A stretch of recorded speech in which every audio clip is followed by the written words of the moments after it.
नमो भगवते वासुदेवाय। श्रीमद्भागवत महापुराण द्वितीय स्कंद 7वां अध्याय। भगवान के लीला अवतारों की कथा। ब्रह्मा जी कहते हैं, अनंत भगवान ने प्रलय के जल में डूबी हुई पृथ्वी का उद्धार करने के लिए समस्त यज्ञ में वराह शरीर ग्रहण किया था। आदि दैत्य हिरण्याक्ष जल के अंदर ही लड़ने के लिए उनके सामने आया। जैसे इंद्र ने अपने वज्र से पर्वतों के पंख काट डाले थे, वैसे ही वराह भगवान ने अपने दाढ़ों से उसके टुकड़े टुकड़े कर दिए। फिर उन्हीं प्रभु ने रुचि नामक प्रजापति की पत्नी आकुति के गर्भ से सुयज्ञ के रूप में अवतार ग्रहण किया। उस अवतार में उन्होंने दक्षिणा नाम की पत्नी से सुयम नाम के देवताओं को उत्पन्न किया और तीनों लोकों के बड़े बड़े संकट हर लिए। इसी से स्वयंभू मनु ने उन्हें हरि के नाम से पुकारा। नारद कर्दम प्रजापति के घर देवहूति के गर्भ से 9 बहनों के साथ भगवान ने कपिल के रूप में अवतार ग्रहण किया। उन्होंने अपनी माता को उस आत्मज्ञान का उपदेश दिया जिससे वे इसी जन्म में अपने हृदय के संपूर्ण मल, तीनों गुणों की आसक्ति का सारा कीचड़ धोकर कपिल भगवान के वास्तविक स्वरूप को प्राप्त हो गई। महर्षि अत्रि भगवान को पुत्र रूप में प्राप्त करना चाहते थे। उन पर प्रसन्न होकर भगवान ने उनसे एक दिन कहा कि मैंने अपने आप को तुम्हें दे दिया। इसी से अवतार लेने पर भगवान का नाम दत्तात्रेय पड़ा। उनके चरण कमलों के पराग से अपने शरीर को पवित्र करके राजा यदु और सहस्त्र अर्जुन आदि ने योग की भोग और मोक्ष दोनों ही सिद्धियां प्राप्त की। नारद, सृष्टि के प्रारंभ में मैंने विविध लोकों को रचने की इच्छा से तपस्या की। मेरे उस अखंड तप से प्रसन्न होकर उन्होंने तप अर्थ वाले सन नाम के युक्त होकर सनक, सनंदन, सनातन और सनत कुमार के रूप में अवतार ग्रहण किया। इस अवतार में उन्होंने प्रलय के कारण अपने पहले कल्प के भूले हुए आत्मज्ञान का ऋषियों के प्रति यथावत उपदेश किया, जिससे उन लोगों ने तत्काल परम तत्व का अपने हृदय में साक्षात्कार कर लिया। धर्म की पत्नी दक्ष कन्या मूर्ति के गर्भ से वे नर नारायण के रूप में प्रकट हुए। उनकी तपस्या का प्रभाव उन्हीं के जैसा है। इंद्र की भेजी हुई काम की सेना अप्सराएं उनके सामने जाते ही अपना स्वभाव खो बैठी। वे अपने हाव भाव से उन आत्मस्वरूप भगवान की तपस्या में विघ्न नहीं डाल सकी। नारद, शंकर आदि महानुभाव अपनी रोष भरी दृष्टि से कामदेव को जला देते हैं, परंतु अपने आप को जलाने वाले असह्य क्रोध को वे नहीं जला पाते। वही क्रोध नर नारायण के निर्मल हृदय में प्रवेश करने के लिए पहले ही डर के मारे कांप जाता है। फिर भला उनके हृदय में काम का प्रवेश तो कैसे ही हो सकता है। अपने पिता राजा उत्तानपाद के पास बैठे हुए 5 वर्ष के बालक ध्रुव को उनकी सौतेली माँ सुरुचि ने अपने वचन बाणों से बेध दिया। इतनी छोटी अवस्था होने पर भी वे उस ग्लानि से तपस्या करने के लिए वन में चले गए। उनकी प्रार्थना से प्रसन्न होकर भगवान प्रकट हुए और उन्होंने ध्रुव को ध्रुव पद का वरदान दिया। आज भी ध्रुव के ऊपर नीचे प्रदक्षिणा करते हुए दिव्य महर्षि गण उनकी स्तुति करते हैं। कुमार्गगामी वेन का ऐश्वर्य और पौरुष ब्राह्मणों के हुंकार रूपी वज्र से जलकर भस्म हो गया। वह नरक में गिरने लगा। ऋषियों की प्रार्थना पर भगवान ने उसके शरीर मंथन से पृथु के रूप में अवतार धारण कर उसे नरकों से उबारा और इस प्रकार पुत्र शब्द को चरितार्थ किया। उसी अवतार में पृथ्वी को गाय बनाकर उन्होंने उससे जगत के लिए समस्त औषधियों का दोहन किया। राजा नाभि की पत्नी सुदेवी के गर्भ से भगवान ने ऋषभ देव के रूप में जन्म लिया। इस अवतार में समस्त आसक्तियों से रहित रहकर अपनी इंद्रियों और मन को अत्यंत शांत करके एवं अपने स्वरूप में स्थित होकर समदर्शी के रूप में उन्होंने जड़ों की भांति योगचर्या का आचरण किया। इस स्थिति को महर्षि लोग परमहंस पद अथवा अवधूतचर्या कहते हैं। इसके बाद स्वयं उन्हीं यज्ञ पुरुष ने मेरे यज्ञ में स्वर्ण के समान कांति वाले हयग्रीव के रूप में अवतार ग्रहण किया। भगवान का वह विग्रह वेदमय, यज्ञमय और सर्वदेवमय है। उन्हीं की नासिका से श्वास के रूप में वेदवाणी प्रकट हुई। चाक्षुष मनवंतर के अंत में भावी मनु सत्यव्रत ने मत्स्य रूप में भगवान को प्राप्त किया था। उस समय पृथ्वी रूप नौका के आश्रय होने के कारण वे ही समस्त जीवों के आश्रय बने। प्रलय के उस भयंकर जल में मेरे मुख से गिरे हुए वेदों को लेकर वे उसी में विहार करते रहे। जब मुख्य मुख्य देवता और दानव अमृत की प्राप्ति के लिए क्षीर सागर को मथ रहे थे, तब भगवान ने कच्छप के रूप में अपनी पीठ पर मंद्राचल धारण किया। उस समय पर्वत के घूमने के कारण उसकी रगड़ से उनकी पीठ की खुजलाहट थोड़ी मिट गई, जिससे वे कुछ क्षणों तक सुख की नींद सो सके। देवताओं का महान भय मिटाने के लिए उन्होंने नरसिंह का रूप धारण किया। फड़कती हुई भौहों और तीखी दाढ़ों से उनका मुख बड़ा भयावना लगता था। हिरण्यकश्यपु उन्हें देखते ही हाथ में गदा लेकर उन पर टूट पड़ा। इस पर भगवान नरसिंह ने दूर से ही उसे पकड़कर अपनी जांघों पर डाल दिया और उसके छटपटाते रहने पर भी अपने नखों से उसका पेट फाड़ डाला। बड़े भारी सरोवर में महाबली ग्रहा ने गजेंद्र का पैर पकड़ लिया। जब बहुत थक कर वह घबरा गया, तब उसने अपनी सूंड में कमल लेकर भगवान को पुकारा। हे आदि पुरुष, हे समस्त लोकों के स्वामी, हे श्रवण मात्र से कल्याण करने वाले। उसकी पुकार सुनकर अनंत शक्ति भगवान चक्रपाणि गरुड़ की पीठ पर चढ़कर आए और अपने चक्र से उन्होंने ग्राह्य का मस्तक उखाड़ डाला।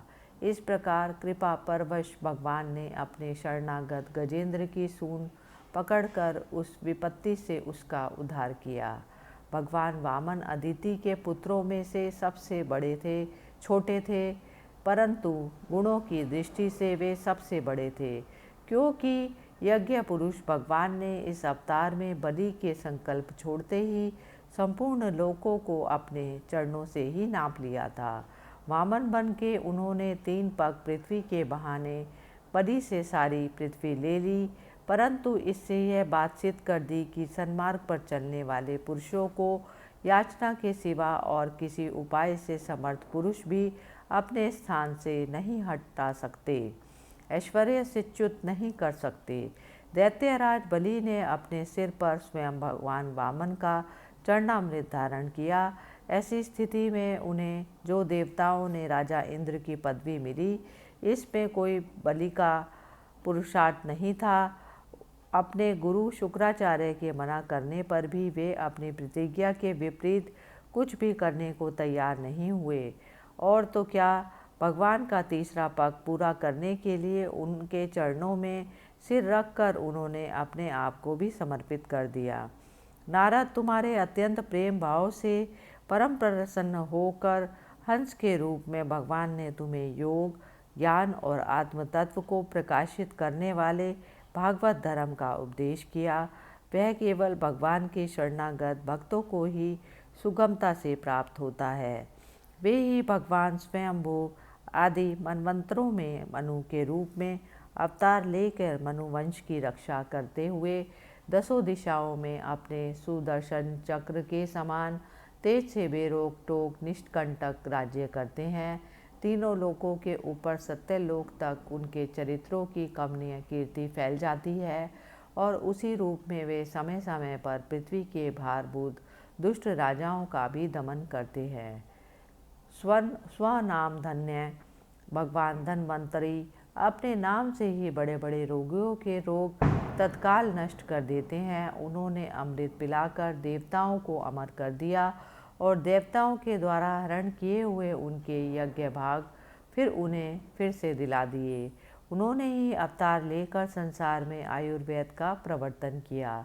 जब संसार में ब्राह्मण द्रोही, आर्य मर्यादा का उल्लंघन करने वाले नारकीय क्षत्रिय अपने नाश के लिए ही दैववश बढ़ जाते हैं और पृथ्वी के कांटे बन जाते हैं, तब भगवान महापराक्रमी परशुराम के रूप में अवतीर्ण होकर अपनी तीखी धार वाले फरसे से 21 बार उनका संहार करते हैं। मायापति भगवान हम पर अनुग्रह करने के लिए अपनी कलाओं भरत, शत्रुघ्न और लक्ष्मण के साथ श्री राम के रूप में इक्ष्वाकु वंश में अवतीर्ण होते हैं। इस अवतार में अपने पिता की आज्ञा का पालन करने के लिए अपनी पत्नी और भाई के साथ में वन में निवास करते हैं और उसी समय उनसे विरोध करके रावण उनके हाथों मरता है। त्रिपुर विमान को जलाने के लिए उद्यत शंकर के समान जिस समय भगवान राम शत्रु की नगरी लंका को भस्म करने के लिए समुद्र तट पर पहुंचते हैं, उस समय सीता के वियोग के कारण बढ़ी हुई क्रोधाग्नि से उनकी आंखें इतनी लाल हो जाती हैं कि उनकी दृष्टि से ही समुद्र के मगरमच्छ, सांप और ग्राह्य आदि जीव जलने लगते हैं और भय से थर-थर कांपता हुआ समुद्र झटपट उन्हें मार दे देता है। जब रावण की कठोर छाती से टकराकर इंद्र के वाहन ऐरावत के दांत चूर-चूर होकर चारों ओर फैल गए थे, जिससे दिशाएं सफ़ेद हो गई, तब दिग्विजयी रावण घमंड से फूलकर हंसने लगा।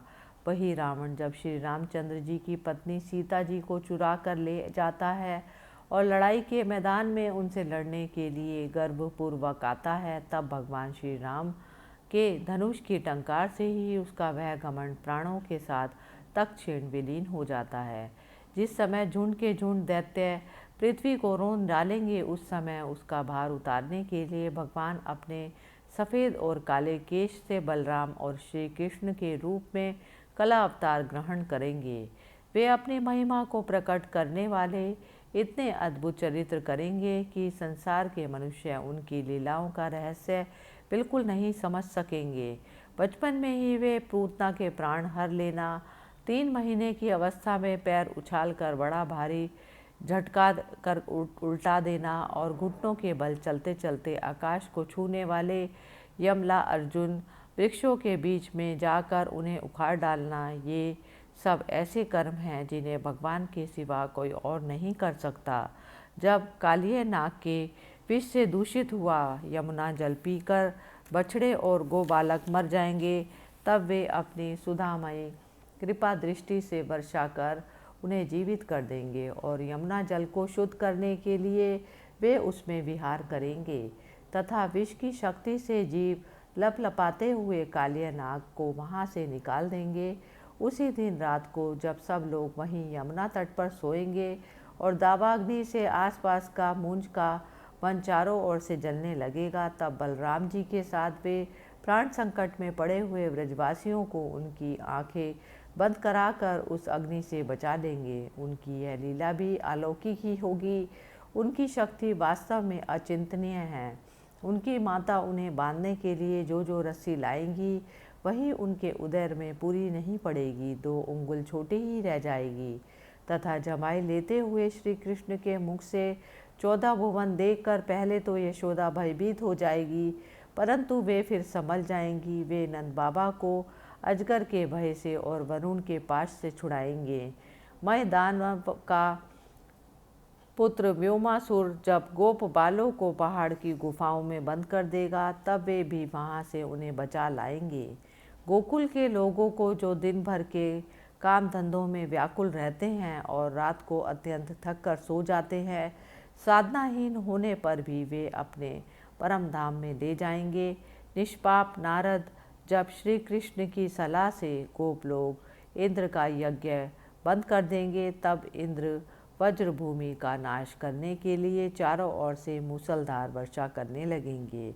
उससे उनकी तथा उनके पशुओं की रक्षा करने के लिए भगवान कृपावश हो 7 वर्ष की अवस्था में ही 7 दिनों तक गोवर्धन पर्वत को एक ही हाथ से छत्रक पुष्प कुकुर मुत्ते की तरह खेल खेल में ही धारण किए रहेंगे। वृंदावन में विहार करते हुए रास करने की इच्छा से वे रात के समय जब चंद्रमा की उज्जवल चांदनी चारों ओर छिटक रही होगी अपनी बांसुरी पर मधुर संगीत की लवनी तान छेड़ेंगे। उससे प्रेम विवश होकर आई हुई गोपियों को जब कुबेर का सेवक शंखचूड़ हरण करेगा तब वे उसका सिर उतार लेंगे।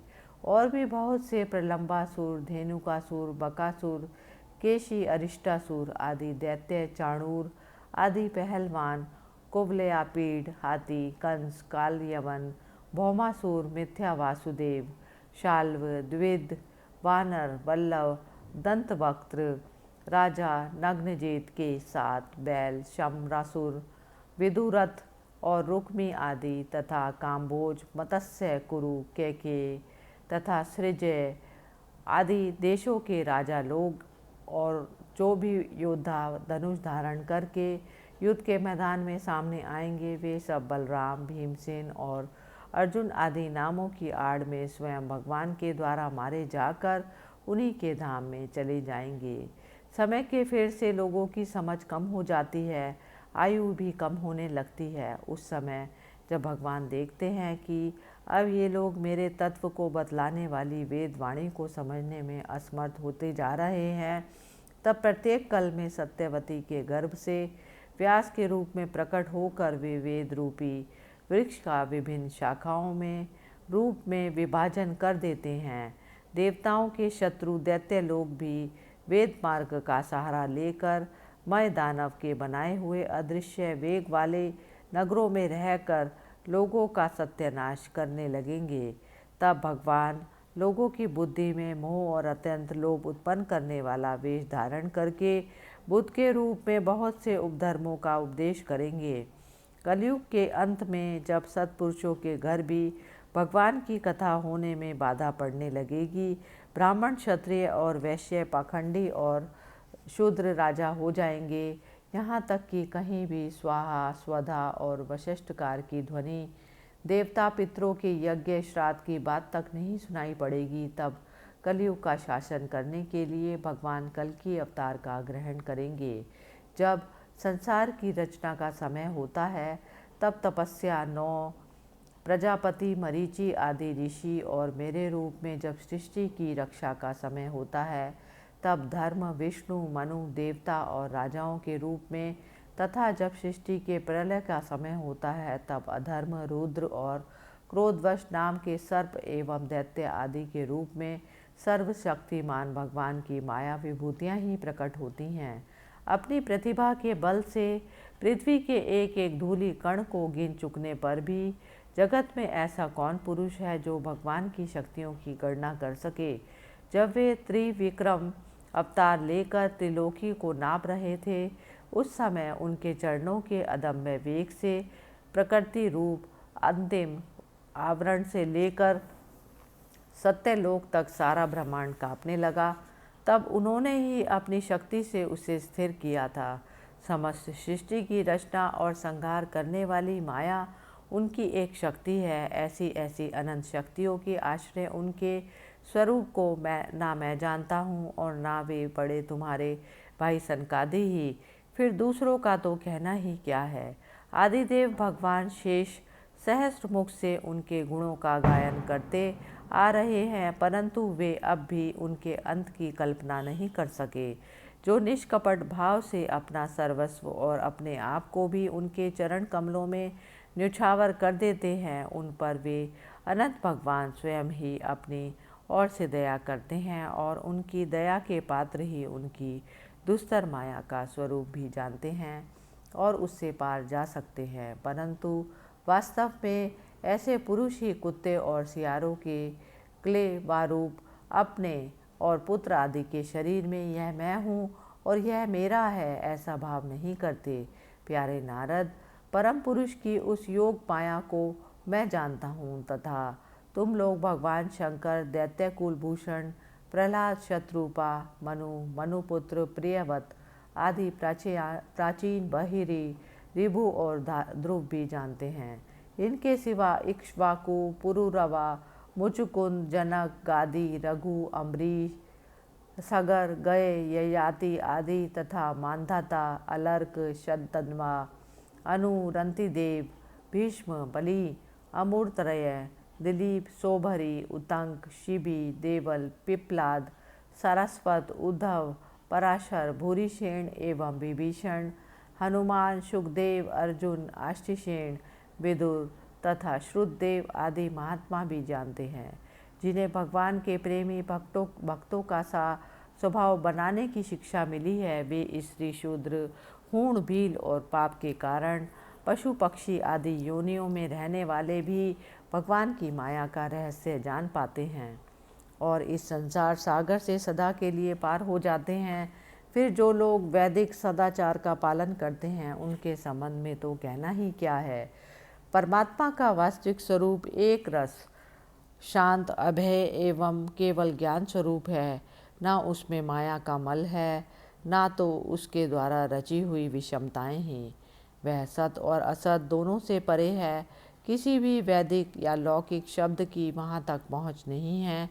अनेक प्रकार के साधनों से संपन्न होने वाले कर्मों का फल भी वहाँ तक नहीं पहुँच सकता, और तो क्या स्वयं माया भी उसके सामने नहीं आ पाती, लजाकर बाहर खड़ी होती है। परम पुरुष भगवान का वही परम पद है। महात्मा लोग उसी का शोक रहित अनंत आनंद स्वरूप ब्रह्म के रूप में साक्षात्कार करते हैं। संयमशील पुरुष उसी में अपने मन को समाहित करके स्थित हो जाते हैं। जैसे इंद्र स्वयं मेघ रूप से विद्यमान होने के कारण जल के लिए कुआं खोदने की कुदाल नहीं रखते, वैसे ही वे भेद दूर करने वाले ज्ञान साधनों को भी छोड़ देते हैं।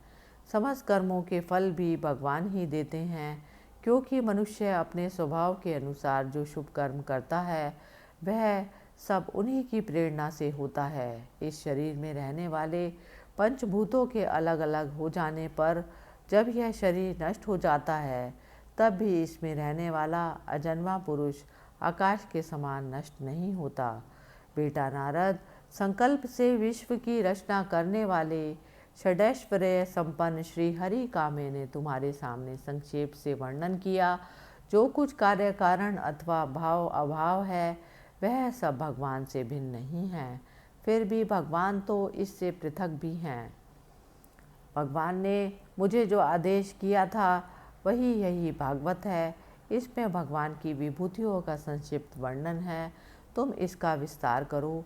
जिस प्रकार सबके आश्रय और सर्वस्वरूप भगवान श्री हरि में लोगों की प्रेममय भक्ति हो, ऐसा निश्चय करके इसका वर्णन करो। जो पुरुष भगवान की अचिंत्य शक्ति माया का वर्णन या दूसरे के द्वारा किए हुए वर्णन का अनुमोदन करते हैं अथवा श्रद्धा के साथ नित्य श्रवण करते हैं, उनका चित्त माया से कभी भी मोहित नहीं होता। इस प्रकार द्वितीय स्कंद का 7वां अध्याय समाप्त हुआ। हरि ओम तत्सत।